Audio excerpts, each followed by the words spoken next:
Hello everyone, आज हमारा topic रहेगा Einstein theory of specific heat of solid. Einstein theory ने स्पेसिफिक हीट ऑफ सॉलिड्स का एक एक्सप्रेशन दिया था, तो हम उसकी थ्योरी प्लस उसका डेरिवेशन देखेंगे।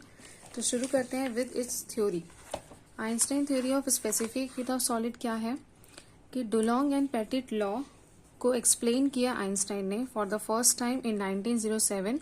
किस बेसिस पे? On the basis of quantum theory of heat radiation. अब क्वांटम थ्योरी क्या है? क्वांटम थ्योरी बोलता है कि जो हीट एमिट होती है किसी भी ऑब्जेक्ट से, वो एक डिस्क्रीट पैकेट ऑफ बंडल्स के फॉर्म में एमिट होती है, जिसको हम फोटॉन्स बोलते हैं। और हर फोटॉन की एनर्जी बराबर होती है एच न्यू के। एच क्या है? प्लैंक का constant. New is the frequency of radiation.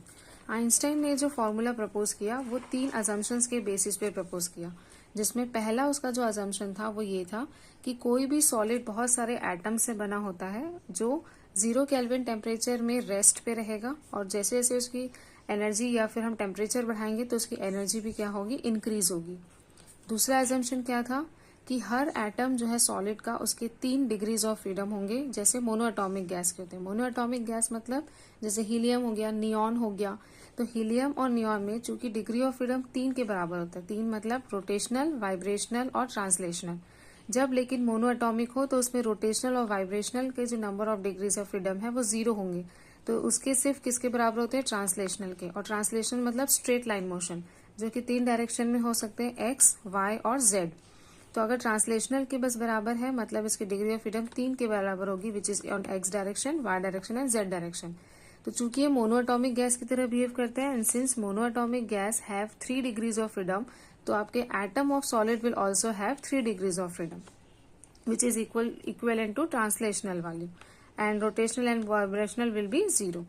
तीसरा जो एजम्पशन उन्होंने लिया वो ये लिया कि जो मीन एनर्जी है पर डिग्री ऑफ फ्रीडम, मतलब 1 डिग्री ऑफ फ्रीडम की जो मीन एनर्जी की वैल्यू है, it will be h nu upon e का power h nu by k T minus 1, which was calculated by Planck using quantum theory. ये जो value है वो ध्यान रखेंगे कि ये 1 डिग्री ऑफ फ्रीडम की वैल्यू है। ठीक है, अब हम करते हैं उसका फॉर्मूले का डेरिवेशन। मतलब हमें क्या करना है, स्पेसिफिक हीट जो है उसका फॉर्मूला निकालना है। सीवी का हम वैल्यू कैलकुलेट करेंगे। किसका कैलकुलेट करना है? तो सॉलिड का कैलकुलेट करना है। तो जो भी अजम्पशंस आइंस्टाइन ने लिए थे उसी का हम हेल्प लेंगे और उसके फॉर्मूले को डिराइव करेंगे। सिंस पहला अजम्पशन वही था कि जो सॉलिड है वो किसका बना होता है? एटम्स का बना होता है। तो अगर हमें सॉलिड का स्पेसिफिक हीट निकालना है तो हमें किसका निकालना पड़ेगा? एटम्स का। और चूंकि देखो एक एटम में number of degrees of freedom कितना है? 3, अजम्पशन नंबर 2। दूसरा, पर डिग्री ऑफ फ्रीडम एनर्जी का वैल्यू कितना आया था? एच न्यू अपॉन ई का power h nu by k T minus 1, which was it's third assumption. तो अब चूंकि एक एटम में डिग्री ऑफ फ्रीडम 3 है, 1 डिग्री ऑफ फ्रीडम की एनर्जी इतना, तो अगर हमें एक एटम की टोटल एनर्जी निकालनी है तो क्या करेंगे? टोटल एनर्जी बराबर हो जाएगा 3 इंटू, क्योंकि दिस इज पर डिग्री, और 3 डिग्री का निकालेंगे तो 3 into H nu upon e का power h nu by k T minus 1। अब ये टोटल एनर्जी किसकी है? एक एटम की। हमें निकालना है सीवी। ये सारे मोलर क्वांटिटीज है, पर मोल के हिसाब से निकालते हैं। अब सिंस वी नो दैट कि 1 मोल ऑफ एटम की अगर बात करें तो 1 मोल ऑफ एटम्स में नंबर ऑफ एटम्स किसके बराबर होते हैं? एवोगेड्रो के नंबर के बराबर होते हैं, which is 6.022 into 10 to the power 23। तो अगर हमें 1 मोल ऑफ एटम की टोटल एनर्जी निकालनी है तो क्या करें? एक एटम की एनर्जी है इतनी, तो 1 मोल ऑफ एटम की कितनी होगी? तो डायरेक्ट हम उसको एवोगेड्रो नंबर से मल्टीप्लाई कर देते हैं, तो ये हमारे पास 1 मोल ऑफ एटम की टोटल एनर्जी आ जाएगी। ठीक, नाउ सीवी निकालना है हमें। सीवी मतलब क्या? DE, E is the internal energy with respect to temperature at constant volume. ये फॉर्मूला है सीवी का, change in internal energy with respect to temperature at constant volume. E हमने कैलकुलेट कर लिया है 1 मोल ऑफ एटम का, तो इसको हम डायरेक्ट इसमें पुट कर देते हैं, तो ये हो जाएगा डी बाय डी टी। ई का वैल्यू है 3 NH न्यू अपॉन ई का power h nu by k T minus 1। Volume constant है तो हमें पता है। नाउ चूंकि ये टेम्परेचर के रिस्पेक्ट में हो रहा है डिफरेंशिएशन, तो हम अदर क्वांटिटीज को कांस्टेंट रखेंगे। NH न्यू ये सारे कांस्टेंट रहेंगे, मतलब ऊपर वाला पूरा टर्म कांस्टेंट है। तो जब हम डिफरेंशिएशन करते हैं तो पहला काम वही है कि कांस्टेंट वैल्यू को बाहर निकाल देते हैं, और जहां टेम्परेचर है उसको हम सिर्फ यहाँ रखेंगे। अब चूंकि ये जो पूरा टर्म है e का power h nu by k T minus one, ये नीचे है डिनोमिनेटर में, अगर हम न्यूमरेटर में लेके जाएंगे तो पावर का साइन क्या हो जाता है, रिवर्स। तो इसलिए पहले कांस्टेंट बाहर 3n न्यू, फिर d बाई डी टी, इसको ऊपर करेंगे तो क्या होगा, e का power h nu by k T minus one, power का हो जाएगा +1 का -1।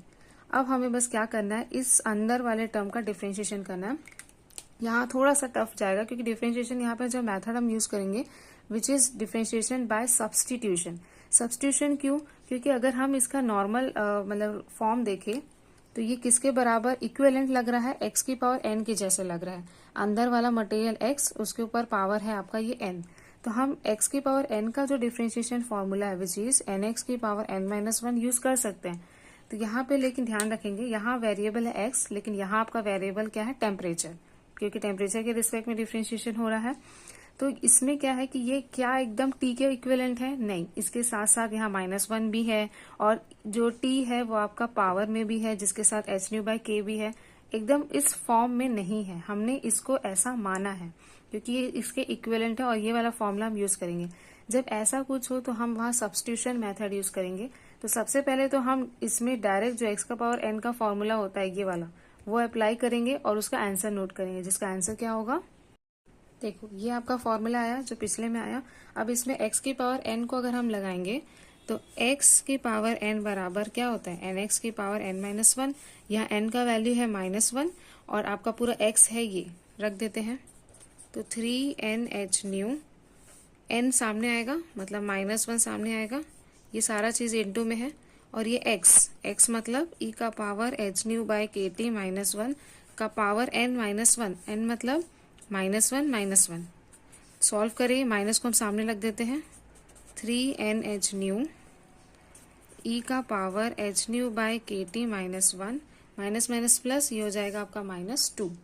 अब सब्स्टिट्यूशन मेथड में वही है कि ये पूरा आपके टेम्परेचर के फॉर्म में नहीं था, हमने इसको टी के फॉर्म में माना है। तो अगेन हमको जो ब्रैकेट जिसको हमने माने थे, इसको फिर से डिफ्रेंशिएशन करना पड़ेगा, इसको पूरा एक फंक्शन के रूप में मान के। तो कैसे करते हैं, जब दो फंक्शंस हो, जैसे यहाँ पे e का पावर वाला है, एक 1 है, तो दोनों को अलग अलग डिफ्रेंशिएशन करते हैं। चूंकि 1 एक कांस्टेंट वैल्यू, उसको डिफ्रेंशिएशन करेंगे तो 0 ही आना है, तो हम केवल फर्स्ट टर्म का करते हैं। अब फर्स्ट टर्म में देखो e का पावर है, तो e का पावर का फॉर्मूला क्या है, पढ़े हैं e का पावर का फॉर्मूला, e का पावर x अगर है तो इसका डिफ्रेंशिएशन e का पावर x ही होता है। पर फिर से यहाँ देखेंगे ये जो x है, क्या ये पूरा x के फॉर्म में है, नहीं, तो अगेन हम जब e का फॉर्मूला लगा के इसका डिफ्रेंशिएशन करेंगे तो हमें इस फंक्शन का मतलब h nu by k T का फिर से डिफ्रेंशिएशन करना पड़ेगा, जैसे हम अभी कर रहे हैं। तो पहले e का फॉर्मूला लगा के करते हैं, ये हो गया -3n न्यू e का power h nu by k T -1 का -2 इंटू, हम डिफ्रेंशिएशन करें अंदर का, 1 का 0 होगा, इसका करेंगे तो वापस से वही आएगा विच इज एच ई का पावर मतलब x, तो e का पावर x ही होगा इसका डिफ्रेंशिएशन, इनटू फिर से हमें इस पावर का डिफ्रेंशिएशन करना पड़ेगा। तो पहले फॉर्मूला लगा देते हैं d बाई डी टी, किसका डिफ्रेंशिएशन करना है अपने को, H nu by k T का। अब यहाँ देखो जब हम इसका डिफ्रेंशिएशन करेंगे तो एच न्यू के तो कांस्टेंट है, इसको बाहर कर देते हैं, t डिनोमिनेटर में अगर हम इसको न्यूमरेटर में लाएंगे तो क्या होगा, एच न्यू बाई के को बाहर कर दिया, ये हो जाएगा t का पावर -1। देखो ये एग्जैक्ट x की पावर n के फॉर्म में है, मतलब अब हमें इसका आगे और डिफ्रेंशिएशन करने की जरूरत नहीं है। अब इसका अगर हम डिफ्रेंशिएशन करें, सिर्फ इसका करें तो क्या होगा, फिर वही फॉर्मूला लगेगा, x की पावर n, nx की पावर n-1, n है आपका -1, सामने करेंगे तो -h न्यू बाई के, t का पावर -2 आ जाएगा, क्योंकि n-1 मतलब -1 विच इज -2। ये सारे टर्म्स को एक साथ लिखेंगे, अगर देखो ये माइनस है, यहाँ भी माइनस है, क्योंकि ये पूरा एक ही था, तो जब माइनस माइनस क्या हो जाएगा, प्लस, तो 3n और ये h और ये h इंटू हो गया h स्क्वायर, ये न्यू और ये न्यू भी इंटू हो जाएगा, न्यू स्क्वायर अपॉन k, फिर ये e का power h nu by k T -1 का पावर -2, फिर ये e का power h nu by k T into, इसका हमने डिफ्रेंशिएशन किया तो ये वाला आंसर आया था, तो इसमें सिर्फ आपका एच न्यू बाई के तो हमने यहाँ सामने ला दिया, सिर्फ क्या बचा है आपका t, और इसको हम नीचे लिख सकते हैं, तो ये 1/t² हो जाएगा। ठीक है, तो ये आपका अगर उसको पूरा अरेंज करके अगर हम लिखें तो CV का वैल्यू है आपका, इसको भी सामने ला लेते हैं, 3n(h²) new square upon kt का स्क्वायर, ये डिनोमिनेटर में ले जा लेते हैं, e का power h new by kt, इसको डिवाइडेड बाय e का power h new by kt minus 1 का स्क्वायर। सिर्फ हमने इसको अरेंज किया है, जो भी कांस्टेंट टर्म्स है सारे वेरिएबल्स को सामने लाया, e के पावर को यहाँ लिखे। इसको हम और अरेंज कर सकते हैं, तो और अरेंज कैसे होगा इसमें, देखो यहाँ h² है, न्यू स्क्वायर है और t स्क्वायर है। अगर मुझे k के पावर भी स्क्वायर चाहिए तो यहाँ k से ऊपर भी इंटू करना पड़ेगा और नीचे भी इंटू करना पड़ेगा, क्योंकि मुझे अगर नीचे इंटू करना है तो टर्म चेंज नहीं होना चाहिए। तो k को हम ऊपर नीचे दोनों इंटू करेंगे तो क्या मिलेगा, ऊपर करा तो 3nk h² new square upon, नीचे इंटू करेंगे तो क्या हो जाएगा, k था पहले से, एक और इंटू किया तो k² t स्क्वायर, और ये हो गया e का power h new by kt upon e का power h new by kt minus 1 का स्क्वायर। अब ये जो स्क्वायर वाले टर्म्स है वो सबको एक तरफ कर दो, और n इंटू के, ये एवोगैड्रो नंबर है, ये बोल्ट्जमैन, ये n इंटू के अगर आप इंटू करते हैं तो ये एक नया फॉर्मूला है। n इंटू के जो है वो गैस कांस्टेंट r के बराबर होता है, तो ये वाला सब्स्टिट्यूशन कर रहे हैं और वो अलग कर रहे हैं स्क्वायर। फिर से अरेंज किया तो 3n इंटू के मतलब यहाँ केवल r बचेगा, और ये h न्यू बाय kt एक साथ लिख देते हैं, h न्यू बाय kt पूरा होल स्क्वायर एक साथ लगा देते हैं अलग अलग के बजाय, और यहाँ रहेगा e का power h nu by kt upon e का power h nu by kt minus 1 का स्क्वायर। कहीं कहीं इसमें थोड़ा और अरेंज किया हुआ है, क्या किया है कि ये जो h न्यू बाय k है इसको एक और कांस्टेंट ले लिया है थीटा, हम भी ले लेते हैं। h न्यू बाय k को अगर थीटा लेंगे तो जहां जहां h न्यू बाय k है वहां थीटा सब्सटीट्यूट करो, क्या मिलेगा 3r, यहाँ रखेंगे तो ये हो जाएगा थीटा बाय t का स्क्वायर, e का पावर यहाँ हो जाएगा थीटा बाय t, क्योंकि सिर्फ h न्यू बाय k को माने थीटा, t तो t ही रहेगा, अपॉन e का power theta by t minus 1 का स्क्वायर। ये है आपका आइंस्टाइन का equation for specific heat of solid. ठीक है, अब लेकिन जब भी हम अभी दो केसेस लेंगे, जब टेम्परेचर हाई होगा, जब टेम्परेचर लो होगा, तो उन दोनों केसेस में हम ये वाला इक्वेशन का ही यूज करेंगे फॉर सॉल्विंग। लेकिन यहाँ तक डेरिवेशन में करना है आपको। अब हम यहाँ दो केसेस लेंगे, दो केसेस मतलब जब आपका टेम्परेचर हम इंक्रीज करेंगे काफी ज्यादा, मतलब इनफाइनाइट वैल्यू में, तब इसके एक्सप्रेशन में क्या चेंजेस आता है। दूसरा केस लेंगे जब हम टेम्परेचर को 0 के तरफ टेंड्स करेंगे, तब उसके सीवी के एक्सप्रेशन में क्या चेंजेस आते हैं। अब हम इसका दो केसेस ले रहे हैं, ये आपका एक्सप्रेशन है जो सीवी का हमने इसके पहले कैलकुलेट किया। अब इस सीवी में दो केसेस में, पहला मान लो हम लेते हैं कि अगर हमने टेम्परेचर को इनफाइनाइट लेके गए, मतलब बहुत ज्यादा इंक्रीज किया, तब सीवी किसके बराबर होगा। तो पहले ही बता दें सीवी जो है वो 3r के बराबर आएगा। कैसे आएगा तो उसको हम प्रूफ करते हैं। तो यहाँ पे देखो ये दोनों क्या है, एक्सपोनेंशियल सीरीज है। एक्सपोनेंशियल मतलब e का पावर x का एक फॉर्मूला होता है, अगर उसको आप एक्सपैंड करें वो फॉर्मूला है 1 plus x plus x square by 2 factorial plus x cube by 3 factorial plus so on. यहाँ पे लेकिन अगर इसी फॉर्मूले को यहाँ लगाए तो x क्या है, ध्यान रखना, x है आपका h न्यू बाय kt। पूरा एक्सपैंड करते हैं यहीं पे, डायरेक्ट फॉर्मूला लिखेंगे, cv बराबर हो जाएगा 3r, ऊपर देखो 1 प्लस x मतलब h nu by kt plus 1 by 2 factor x मतलब h न्यू बाय kt का होल स्क्वायर। 2 तक लिखेंगे तो भी सॉल्व हो जाएगा। नीचे फिर वही करते हैं, यहाँ पे 1 प्लस x मतलब h nu by kt plus 1 by 2 factorial h nu by kt का whole square plus so on. लेकिन यहाँ और है -1 भी है, होल स्क्वायर, बाहर है आपका h न्यू बाय kt का होल स्क्वायर। अब देखो ये 1 ये -1 ये कैंसिल हो जाएगा। अब कैंसिल भी करेंगे और अब देखो इस पूरे टर्म में h nu by kt common रहेगा, क्योंकि अगला टर्म अगर हम लिखते तो क्या लिखते 1 by 3 factorial h nu by kt का क्यूब, मतलब उसमें भी h न्यू बाय kt आ रहा है, उसको हम कॉमन भी निकाल लेते हैं। फिर क्या बचेगा 3r 1 प्लस सेम, ऊपर तो सेम रहेगा जो है यहाँ, नीचे यहाँ पे जब आप कॉमन निकालेंगे h nu by kt, bracket में क्या बचेगा 1, यहाँ पे 1 क्योंकि तो 0 हो चुका है, 1 प्लस 1 बाय 2 फैक्टर, यहाँ 1 बचेगा क्योंकि 1 कॉमन हो चुका है, h nu by kt plus so on. और पूरे के ऊपर स्क्वायर है, ध्यान रखेंगे पूरे के ऊपर स्क्वायर है, h न्यू बाय kt का होल स्क्वायर। अब जब इस h न्यू बाय kt को आप बाहर निकालोगे तो ध्यान रखो इसके ऊपर स्क्वायर था, तो जब ये बाहर आएगा ब्रैकेट से तो स्क्वायर बन के बाहर आएगा, इसलिए 3r 1 प्लस ऊपर तो सेम रहेगा, जब आप H nu by k T को बाहर निकालेंगे H nu by k T का होल स्क्वायर, ब्रैकेट में क्या बचेगा फिर 1 plus 1/2 factorial h nu by k T plus so on, और इसके ऊपर भी स्क्वायर, और बाहर है h nu by k T का होल स्क्वायर। देखो डिनोमिनेटर न्यूमरेटर कैंसिल हो जाएगा ये वाला। अब कैंसिल करने के बाद क्या बचता है, CV is equals to 3r, अब पूरा लिख लेते हैं 1 plus h nu by k T plus 1/2 factorial h nu by k T का होल स्क्वायर, जो ये ऊपर वाला था।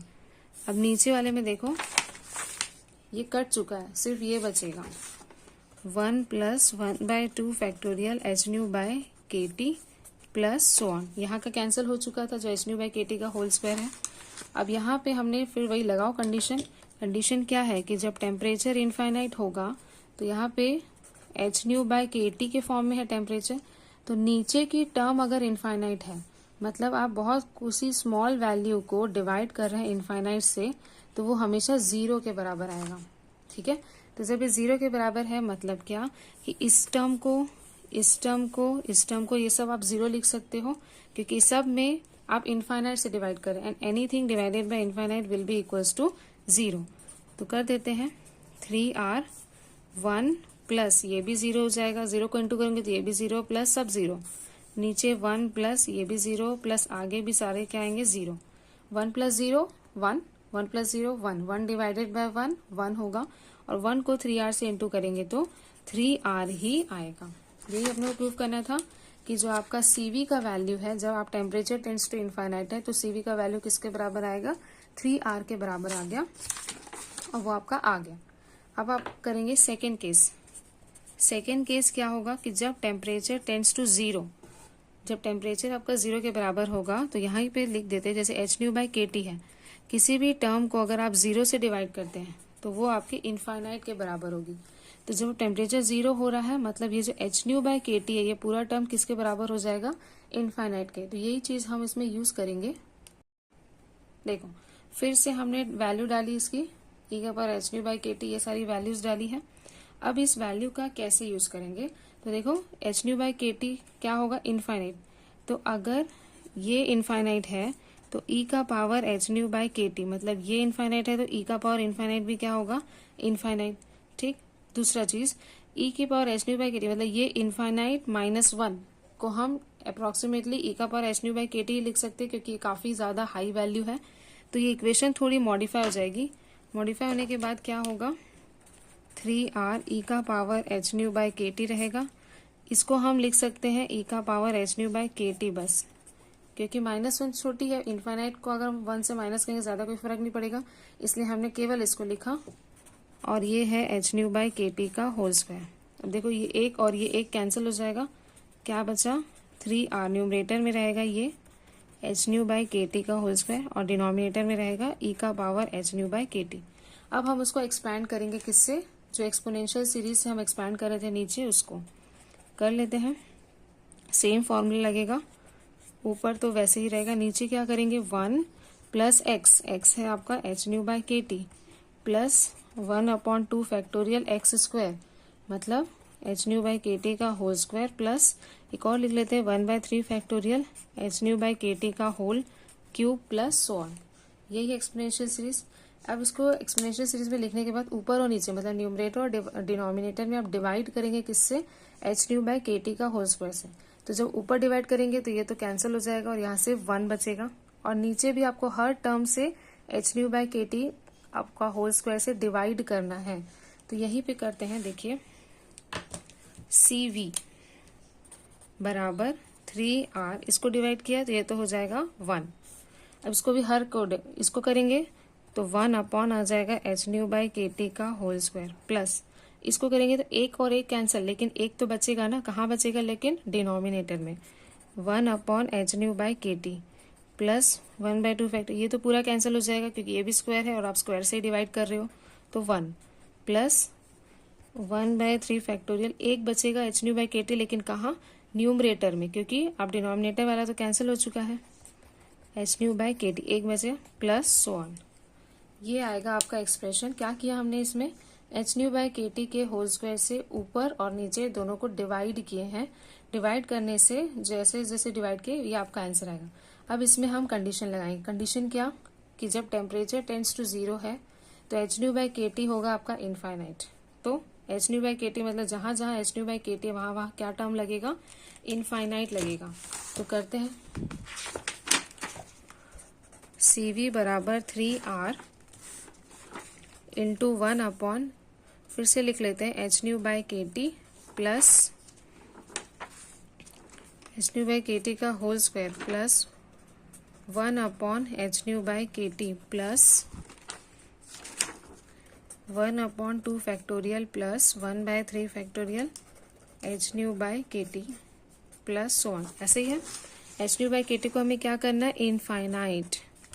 तो करते हैं 1 अपॉन, ये हो जाएगा 1 अपॉन इनफाइनाइट प्लस यहाँ भी 1 अपॉन इनफाइनाइट प्लस यहाँ तो नहीं है, यहाँ 1/3 factorial plus infinite sorry into infinite plus यहाँ भी ऐसे इनफाइनाइट स्क्वायर ही आएगा। करेंगे सॉल्व तो देखो 3R 1 अपॉन इनफाइनाइट तो 0, ये भी 0, ये 1 upon 2 factorial 1 upon 3 factorial into infinite करेंगे तो इनफाइनाइट ही होगा प्लस इनफाइनाइट, मतलब इनफाइनाइट को अगर आप 0 से ऐड करेंगे तो इनफाइनाइट ही आएगा। तो 3R इंटू 1 अपॉन इनफाइनाइट होगा, ये ओवरऑल लिख सकते हैं क्योंकि इनफाइनाइट प्लस हो रहा है 0 से। अब 1 अपॉन इनफाइनाइट क्या होगा, 0। अब 0 को 3R से इंटू करेंगे तो 0। तो CV का वैल्यू यहाँ पे क्या किसके बराबर आया, 0 के बराबर। दो कॉन्सेप्ट थोड़ा सा ध्यान रखना, क्या any term divided by infinite will be 0, any term divided by 0 will be infinite. ये अगर याद है तो प्रूफ हो जाएगा, ठीक है।